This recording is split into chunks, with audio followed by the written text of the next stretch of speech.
झारखंड के रामगढ़ जिले में अवैध खनन के दौरान कोयला खदान का एक हिस्सा ढहने से 4 व्यक्ति की मौत हो गई है और कुछ अन्य लोगों के घायल होने की आशंका है। पुलिस के अनुसार कर्मा इलाके में शनिवार सुबह 6 बजे हादसा हुआ। ग्रामीणों के अनुसार चाल धंसने से 4 लोगों की मौत हुई है। हालांकि पुलिस की ओर से अब तक एक शव बरामद होने की बात कही गई है। फिलहाल बचाव अभियान जारी है। खदान में कुछ और लोगों के फंसे होने की आशंका है। मिली जानकारी के अनुसार कर्मा प्रोजेक्ट क्षेत्र में सीसीएल की ओर से कोयला उत्खनन का कार्य किया जा रहा था। आज सुबह ग्रामीण भी कोयला निकालने पहुंचे थे, जहां अचानक चाल धंसने से 4 मजदूरों की घटना स्थल पर ही दर्दनाक मौत हो गई, जबकि 4 अन्य लोग गंभीर रूप से घायल हैं। घायलों का इलाज अस्पताल में चल रहा है। घायलों में 2 की हालत गंभीर बताई जा रही। इनमें से एक महिला का कमर टूट गया है, जबकि दूसरा गंभीर रूप से घायल है। वहीं खदान ढहने पर एसडीएम अनुराग तिवारी ने कहा, सीसीएल माइन लीज एरिया में एक घटना की जानकारी मिली है। जांच के बाद पता चलेगा कि घटना कैसे घटी और कितने लोगों की मृत्यु हुई है। प्रथम दृष्टया मामला अवैध खनन का है। इस पूरे घटना पर क्या कुछ कहा है एसडीएम अनुराग तिवारी ने, आप खुद सुने उन्हीं की जुबानी में। यह सीसीएल का माइंस लीज एरिया के अंदर, बाउंड्री के अंदर में एक घटना घटने की सूचना मिली है। अभी हम लोग यहाँ पे आए हैं घटना स्थल पर। सभी पहलुओं की जांच की जा रही है। जांच करने के बाद फिर बताया जाएगा किस तरह से घटना घटी है, कितने लोग इसमें कैजुअलिटी हुई है, कितने लोग घायल हुए हैं। सब प्रथम दृष्टया में मामला सीसीएल में अवैध उत्खनन का है या क्या कुछ?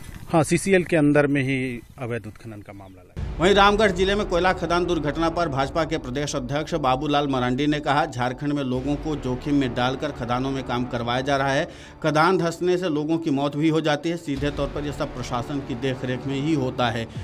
कोलियरी के क्षेत्र में अवैध तौर पर खनन करवाया जाता है, जिसमें सुनियोजित तरीके से माफिया जुड़े हुए हैं। सरकार यदि एक बार मजबूती से तय कर ले कि अवैध खनन नहीं करवाना है, तो कम से कम इस प्रकार की खदानें जहां धंसने की आशंका होती है बंद करवाई जा सकती हैं।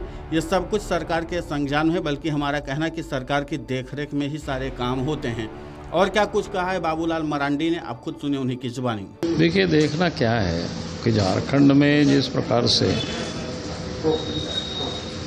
लोगों को जोखिम में डाल करके और कोयला लोग निकालते हैं और धंस जाता है तो फिर लोग मर भी जाते हैं। और ये कहेंगे सीधे सीधे प्रशासन की सब देखरेख में ही होता है, क्योंकि जिस प्रकार से पूरा कोलियरी के क्षेत्रों पर जो कोयला का जो उत्खनन इलीगल कराया जाता है और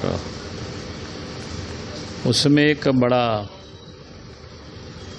माने सुनियोजित तरीके से माफिया लोग उसमें से जुड़े हुए हैं। और सरकार अगर एक बार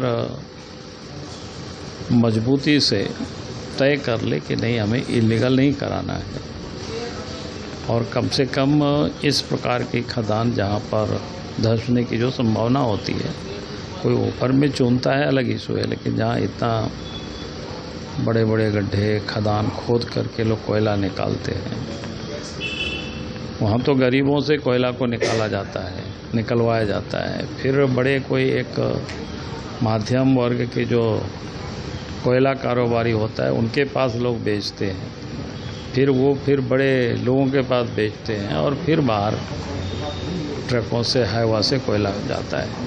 वहीं घटना के बाद आक्रोशित ग्रामीणों ने कर्मा प्रोजेक्ट कार्यालय के गेट के निकट सभी शवों को रखकर प्रदर्शन किया। प्रदर्शनकारियों ने सीसीएल प्रबंधन से मुआवजा देने की मांग की है।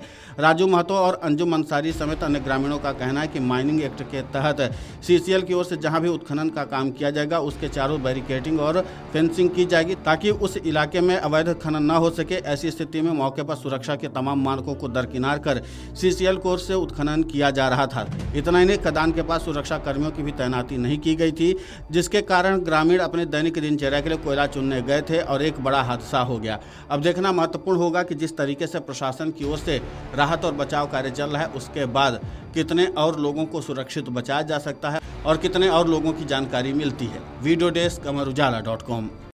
अगर आप ये वीडियो YouTube पर देख रहे हैं तो हमारे चैनल को सब्सक्राइब कर बेल आइकन दबाएं और Facebook पर देख रहे हैं तो हमारे पेज को लाइक करें।